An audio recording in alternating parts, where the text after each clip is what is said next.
सुर्खियों में।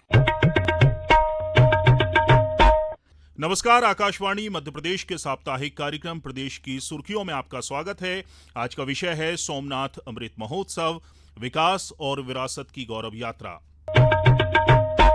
गुजरात के सोमनाथ मंदिर के पुनर्स्थापना के 75 वर्ष पूरे होने के उपलक्ष्य में पिछले दिनों सोमनाथ अमृत महोत्सव आयोजित किया गया, जिसमें प्रधानमंत्री नरेंद्र मोदी ने भाग लिया।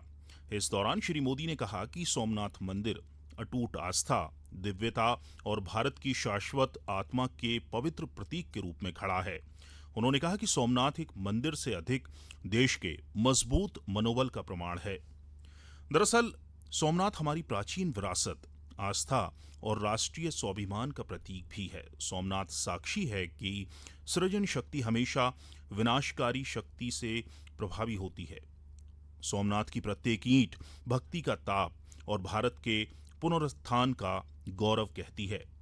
इतिहास में कई बार मंदिर को क्षति पहुंचाने का प्रयास किया गया, लेकिन प्रत्येक विध्वंस के बाद ये मंदिर और अधिक भव्यता के साथ उठ खड़ा हुआ। आज सोमनाथ अमृत महोत्सव पर बात करने के लिए हमारे साथ मौजूद हैं वरिष्ठ पत्रकार, विचारक और लेखक श्री कृष्ण मोहन झा जी।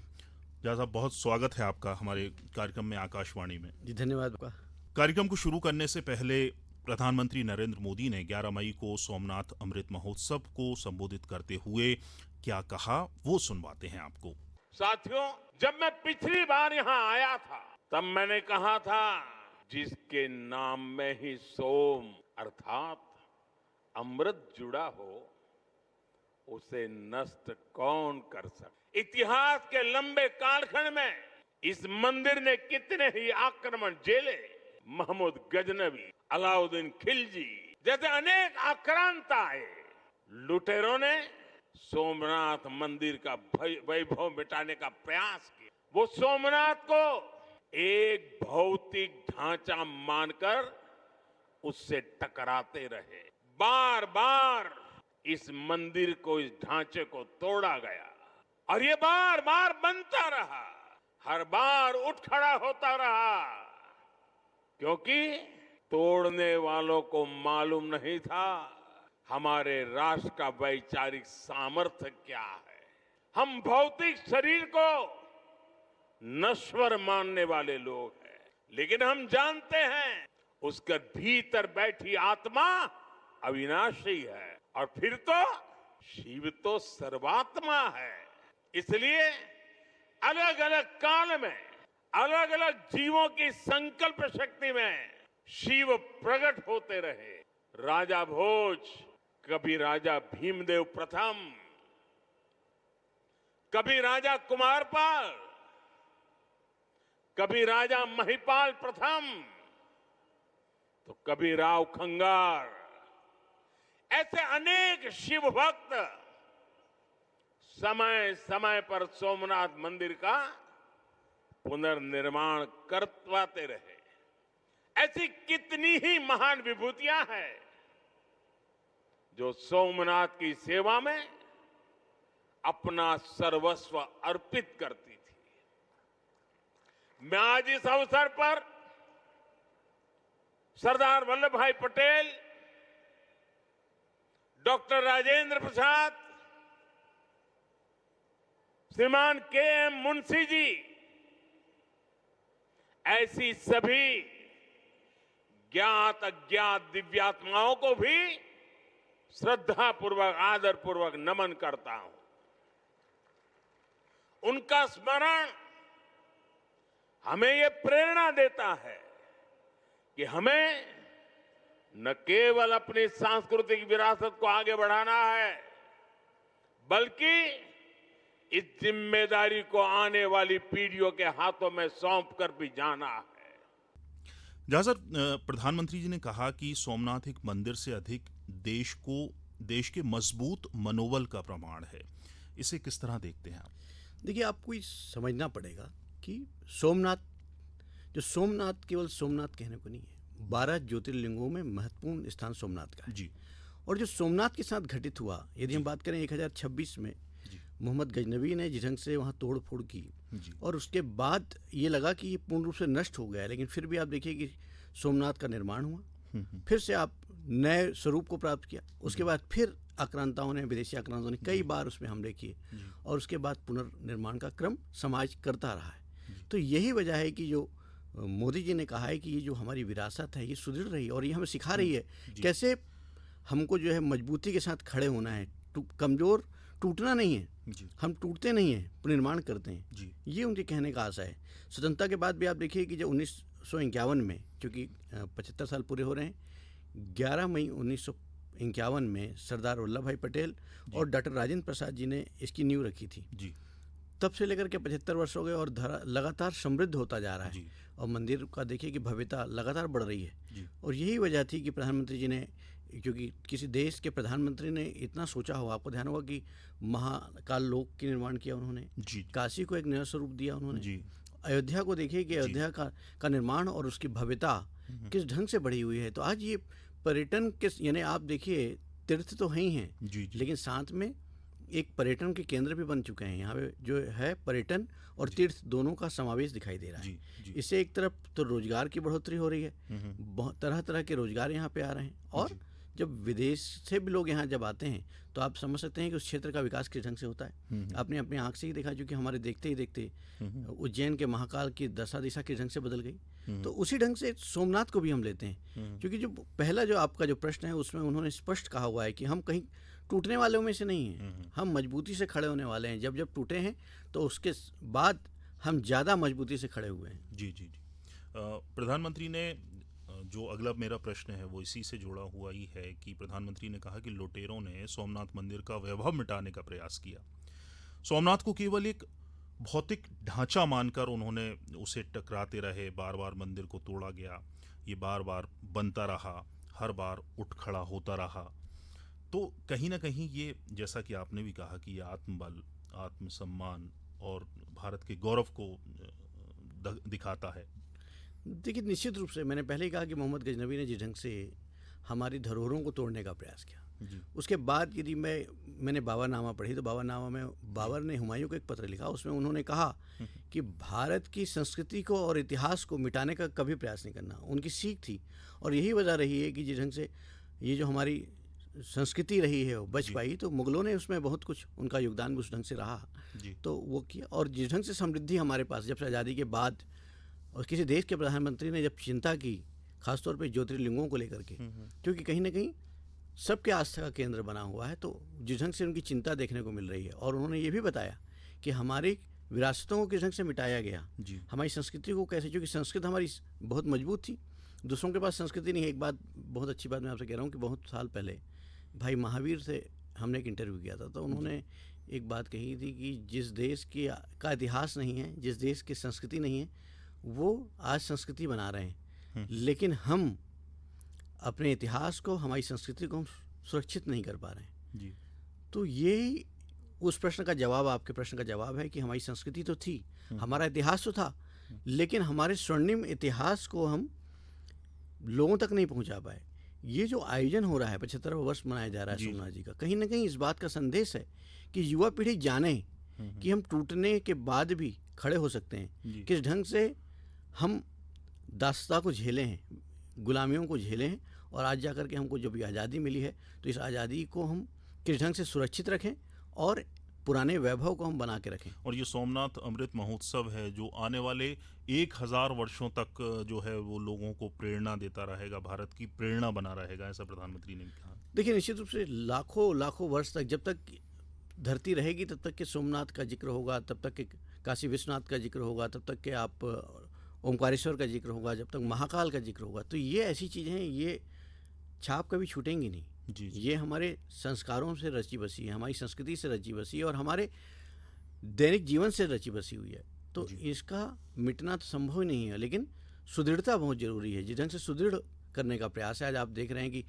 हर राज्य के मुख्यमंत्री ने, जो खासतौर पर भाजपा शासित राज्यों के मुख्यमंत्रियों ने पूरा प्रयास किया है कि लोग जाकर के देख करके आएँ। यहाँ से भी आपने देखा कि डॉक्टर मोहन यादव ने एक स्पेशल ट्रेन को रवाना किया, मुख्यमंत्री तीर्थदर्शन योजना के तहत जो है यहाँ से हजारों की संख्या में लोग गए हैं। तो ये एक अच्छी परंपरा है जी। लोगों को दिखाने की, बताने की।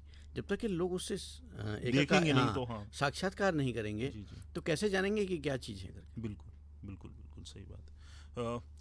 मंदिर के इतिहास को अगर हम समकालीन भारत के साथ अगर जोड़ते हुए देखेंगे तो किस तरह से देखते हैं आप? मंदिर का इतिहास समकालीन भारत के साथ? देखिए, बहुत अच्छा प्रश्न आपने किया है कि ये जो इतिहास था, जी, बड़ा समृद्धशाली था। भारतीय लेखकों को तो छोड़िए, जो फ़ारसी लेखकों ने लिखा है तो उन्होंने तो ये तक कहा है कि ये मंदिर सोने की चिड़ैया थी। जी, वहाँ पे स्वर्ण को लेकर के उन्होंने कहा अत्यंत समृद्ध माना गया सोमनाथ का मंदिर। जी, तो उन्होंने अपनी सब चीज़ों में कहा, तो समृद्धि तो बहुत ज़्यादा थी और यही वजह थी कि उसको लुटेरों ने लूटा है, जी, कई बार लूटने का प्रयास किया। जी, और जितने बार लूटा उतने ही समृद्धि उस मंदिर की लौटती गई है। जी, जी, तो मेरा यही कहना है कि जिस ढंग से आप चूँकि माननीय नरेंद्र मोदी जी ने भी यही कहा है कि जी। जो मंदिर का इतिहास रहा है वो बहुत ही समृद्ध रहा है, और हम यही बताना चाहते हैं इन 75 वर्षों के बाद युवाओं को कि किस ढंग से जो है उसका इतिहास रहा है, किस ढंग से सनेह सनेह निर्माण कार्य हुआ है और आज एक गौरवशाली जी, समृद्धता प्राप्त करी है उसने। जी। जहाँ साहब 12 ज्योतिर्लिंगों में प्रथम सोमनाथ मंदिर के इतिहास को नई पीढ़ी तक पहुंचाने में ये जो अमृत महोत्सव आयोजित किया गया है, इसकी क्या भूमिका रहेगी और किस तरह से ये पहुंचेगा? ये बहुत अच्छी बात आपने कही कि जो आपने कहा कि ये 12 ज्योतिर्लिंग में और ये जो आयोजन है, जी, क्योंकि कोई भी कार्यक्रम आप देखते हैं कि जब आयोजन जब होते हैं तो उसमें बहुत सारी चीज़ें होती हैं, वृत्तचित्र प्रस्तुत किए जाते हैं, नाटक प्रस्तुत किए जाते हैं, नृत्य प्रस्तुत किए जाते हैं, तो जी। कहीं ना कहीं जो डॉक्यूमेंट्री बनाई जाएंगी, तो ये सब चीज़ें जो हैं वहाँ जो प्रदर्शन बड़ी बड़ी प्रदर्शनियाँ लगाई जाएंगी, इतिहास से लेकर के आज तक की प्रदर्शनी होगी, तो युवा पीढ़ी समझ पाएगा और उसका प्रचार प्रसार जिस ढंग से आज हम बैठ करके आज ही देख रहे हैं जी, कि आज ये पूरे अखबारों में लगातार सोमनाथ को लेकर के है। माननीय प्रधानमंत्री जी का आर्टिकल आपने पढ़ा होगा कि जी, कितना समृद्ध आर्टिकल था, उसने कितनी भावुकता के साथ लिखा और लोगों से अपील भी की कि जाएं सोमनाथ जाएं और वहाँ पे करें। जी। और हम मध्य प्रदेश की राजधानी भोपाल में बैठकर अगर सोमनाथ की चर्चा मंदिर कर रहे हैं। चर्चा कर रहे हैं तो जाहिर है कि पूरे देश में इस तरह की चर्चाएं हो रही हैं और होनी भी चाहिए, जिससे नौजवान युवा सोमनाथ मंदिर के बारे में, उसके इतिहास के बारे में, सांस्कृतिक विरासत के बारे में, धर्म के बारे में जाने। बहुत अच्छी बात आपने कही। जो आज का युवा है अब वो जी। किताबों से हट चुका है, जी, वो रील में विश्वास करता है। तो अब रील, क्योंकि अब जब वहाँ जाएंगे तो रील बनाएंगे, जी, तो रील भी फ्लोट होगी जी। सोशल मीडिया में। एक जो संचार जिस ढंग से होगा, उसका जो जिस ढंग से सर्कुलेट करेंगे तो वो गांव-गांव तक चीज़ें पहुंचेगी। तो सोमनाथ की जो कथा है वो अब वो जो युवा हैं वो खुद प्रस्तुत करेंगे, तो उनको खुद एक लगेगा जब वहाँ पे जब आप पहुँचते किसी चीज़ को आप जाकर के स्वयं देखते हैं, जो कि आपने खुद रिपोर्टिंग भी की है। जब किसी चीज़ को रिपोर्ट आप वहाँ पहुँच करके करते हैं तो वो बात अलग होती है, और कहीं सुन करके कोई बात करते हैं तो बात अलग होती है।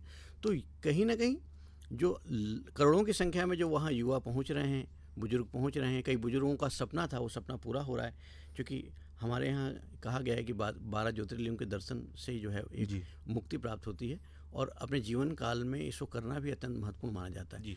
तो उसी तरह से जो बुजुर्ग हैं उनके कहीं ना कहीं स्वप्न रहे होंगे वो पूरे होंगे, युवा जा करके देखेंगे, और कहीं ना कहीं इसका जो एक व्यापक प्रचार प्रसार आप आकाशवाणी के माध्यम से, दूरदर्शन के माध्यम से, प्राइवेट चैनलों के माध्यम से निरंतर, अब देखिए सोमनाथ की स्टोरी लगातार आ रही है, जी। सोमनाथ पे रोज आर्टिकल्स आ रहे जी। हैं, तो कहीं ना कहीं एक माहौल क्रिएट हुआ है। जी।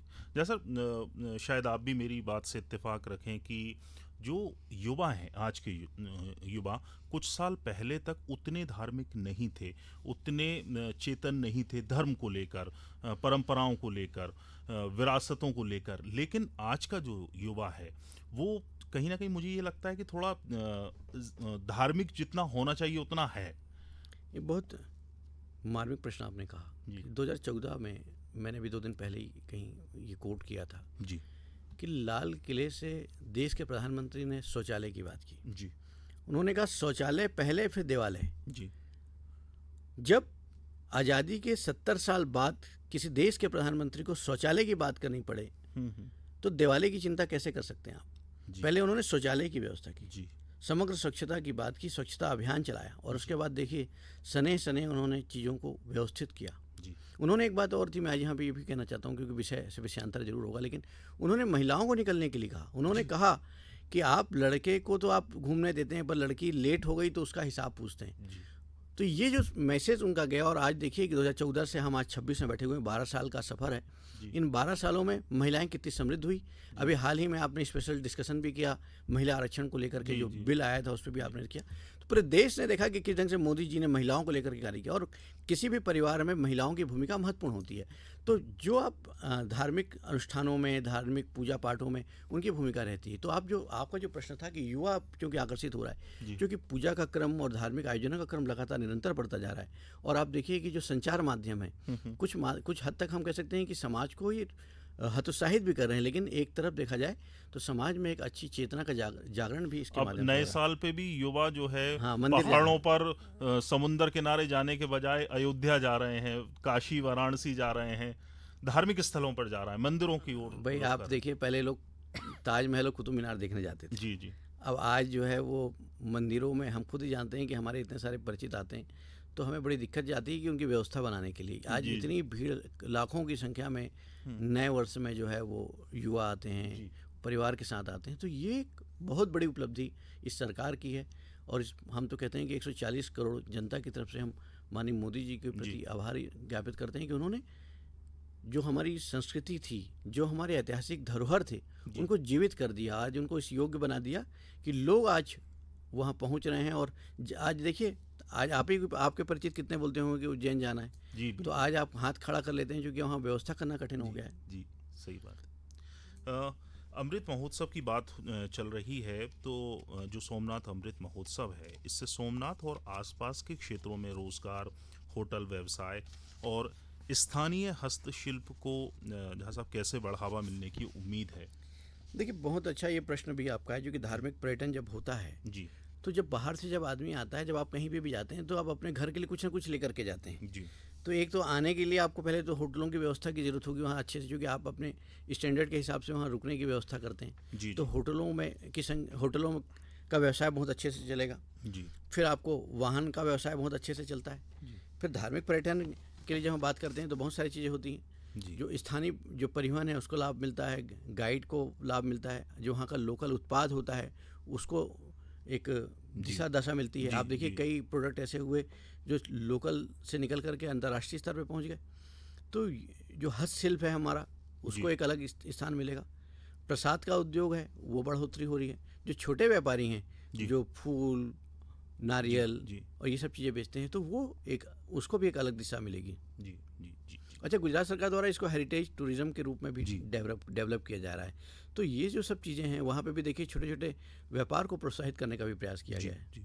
और जाहिर बात है कि अगर जो धार्मिक पर्यटन से अगर हम इसको देखें जोड़कर, तो जब लोग आएंगे तो स्थानीय जो छोटे छोटे से दुकानदार हैं, जो रेहड़ी पटरी वाले हैं, उनका भी फ़ायदा होगा, जो होटल वालों का भी फ़ायदा होगा। चौतरफा विकास पर्यटन के साथ, ये मोदी सरकार का, प्रधानमंत्री नरेंद्र मोदी की दूरदृष्टि ही कही जाए कि जहाँ जहाँ धार्मिक स्थलों का विकास हुआ है, पुनर्निर्माण हुआ है, वहाँ विकास चौतरफा हुआ है।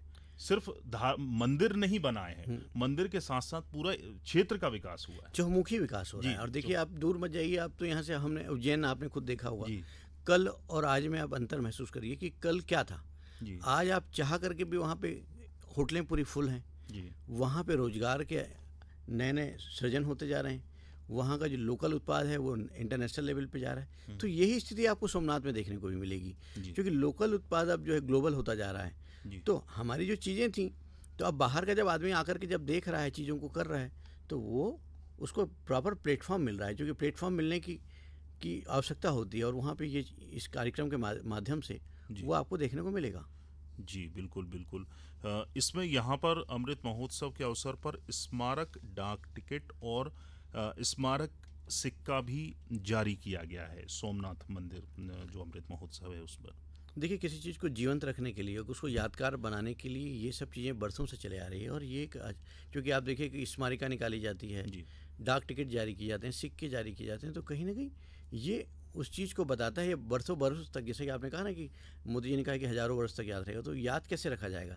तो ये डाक टिकट याद रखे जाएंगे, ये सिक्के याद रखे जाएंगे, ये जो डॉक्यूमेंटेशन हो रहा है वो याद रखे जाएंगे। तो ये सब चीज़ें इस चीज़ को चिरस्थायी बनाने के लिए अत्यंत आवश्यक है। जी। जहाँ सर सोमनाथ मंदिर की जो ऐतिहासिक यात्रा जो है 1026 से शुरू होती है और आज हम सन 2026 में हैं। 1000 वर्ष पूरे हो चुके हैं। सोमनाथ मंदिर पर आक्रमण भी हुए और इन आक्रमणों और उनके पुनर्निर्माण के बाद जो सोमनाथ अमृत महोत्सव का आयोजन किया गया, किस तरह भारतीय सांस्कृतिक पुनर्जागरण का ये प्रतीक बन सकता है? देखिए, बहुत ही ये बात रही है कि मोदी जी ने इस बात को, जैसे आपने भी कहा, कि किसी चीज़ के विकास के साथ साथ वहाँ के ऐतिहासिक महत्व को, सांस्कृतिक विरासत को सुदृढ़ करने के लिए, क्योंकि आप जब सोमनाथ जाएंगे तो गुजरात के कल्चर को वहाँ महसूस करेंगे, सोमनाथ के कल्चर को वहाँ महसूस करेंगे, तो ये जो सांस्कृतिक जो गतिविधियाँ होंगी, जो सांस्कृतिक आयोजन होंगे, कहीं ना कहीं ये हमारे मानस में स्थान बना चुके रहेंगे, मानस पटल पे वो शामिल हो चुके रहेंगे। तो ये जो करोड़ों की संख्या में युवा और बुजुर्ग जा रहे हैं वहाँ पे, तो कहीं ना कहीं इसका असर वहाँ पे पड़ेगा। और आने वाले समय में, जैसे अब हम बात करते हैं 12 ज्योतिर्लिंगों में, तो धीरे धीरे शनि एक एक ज्योतिर्लिंग पे काम होना शुरू हो चुका है। तो आने वाले समय में इसी तरह के जो आयोजन हैं वो अन्य जगहों पे भी होंगे, तो हमें लगता है कि हमारी जो विरासतें हैं वो और सुदृढ़ हो पाएंगी। जी, 11 मई को जो समारोह के दौरान, जो अमृत महोत्सव समारोह के दौरान 11 पवित्र तीर्थ स्थलों के जल से प्रधानमंत्री नरेंद्र मोदी ने वहाँ भव्य कुंभाभिषेक और महापूजा की और देश की समृद्धि की, लोगों के कल्याण की कामना की। देखिए, ये हमारी परंपरा है जी, क्योंकि 12 ज्योतिर्लिंग हैं। जब भी कभी सिंहस्थ होगा तो 11 ज्योतिर्लिंगों के जल से वहाँ अभिषेक होगा। विधिवत सारे अखाड़ों के प्रमुख वहाँ मौजूद रहेंगे, शंकराचार्य वहाँ मौजूद रहेंगे। उसके बाद राष्ट्र की सुरक्षा के लिए, राष्ट्र के उत्थान के लिए, राष्ट्र की समृद्धि के लिए कामना की जाती है।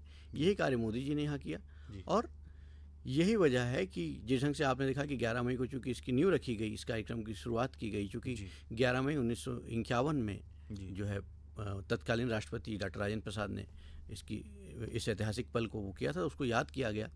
और यही वजह थी कि मोदी जी ने 11 ज्योतिर्लिंगों के जल से अभिषेक करके ये इस कार्य का श्रीगणेश किया था। जी, बहुत बहुत शुक्रिया।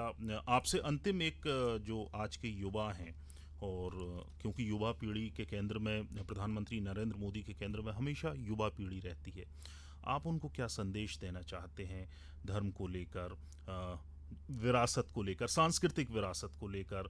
जो सोमनाथ, आप भी, मुझे लग रहा है कि बिल्कुल ये अपील करेंगे कि वो भी सोमनाथ मंदिर जाएं, वहाँ की विरासत को देखें और किस तरह से इतने आक्रमणों के बाद भी मंदिर आज वहाँ खड़ा हुआ है और देश के गौरव को बता रहा है।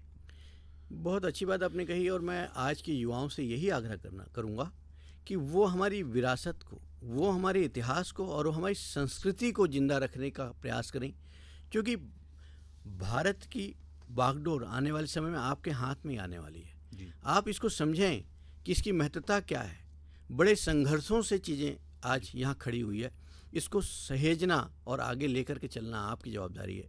आप ज़रूर देखें और आपको ये सीख जरूर मिलेगी कि किस ढंग से कोई इमारत बार बार टूटने के बाद भी खड़ी होती है।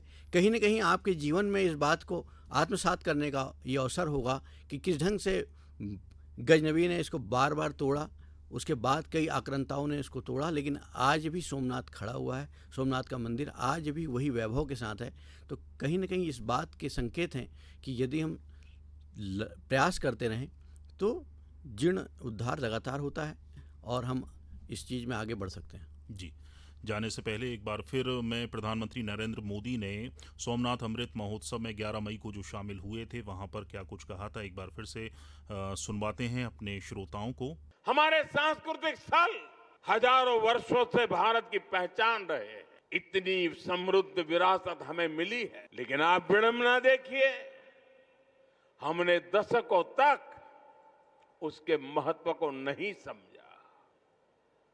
दुनिया में से कितने ही उदाहरण हैं जहां विदेशी हमलावरों ने राष्ट्रीय पहचान से जुड़े स्थलों को नष्ट किया, लेकिन जब उस देश के लोगों को मौका मिला, सबने साथ आकर अपनी पहचान को फिर से सहेजा, फिर से संवारा, पुनः प्रतिष्ठा की। लेकिन हमारे यहां राष्ट्रीय स्वाभिमान से जुड़े विषयों पर भी राजनीति होती रही। सोमनाथ खुद इसका सबसे बड़ा उदाहरण है। आजादी के बाद पहले दायित्वों में से एक था कि सोमनाथ मंदिर का पुनरुद्धार करते।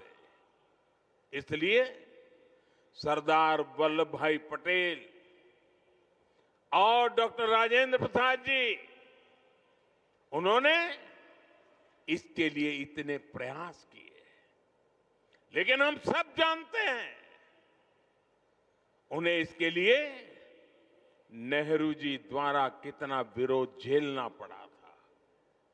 मैं आज इसके विस्तार में नहीं जाऊंगा, लेकिन ये सरदार साहब की इच्छा शक्ति थी कि इतने विरोध के बावजूद सरदार साहब डिगे नहीं। सोमनाथ मंदिर का पुनर्निर्माण भी हुआ और देश ने सदियों के कलंक को भी धो दिया।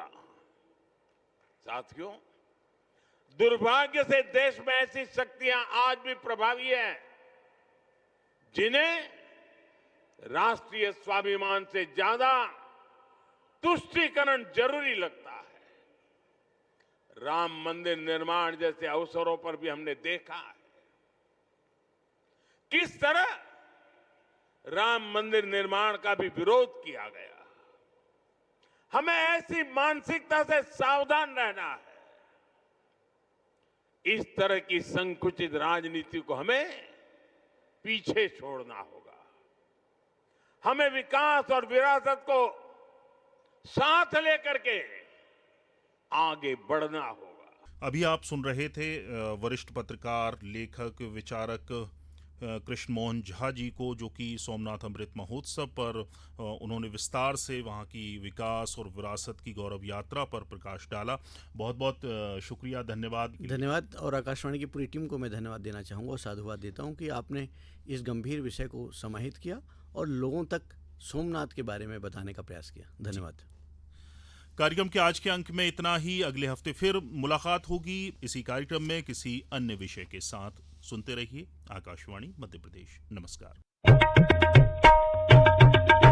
सुर्खियों में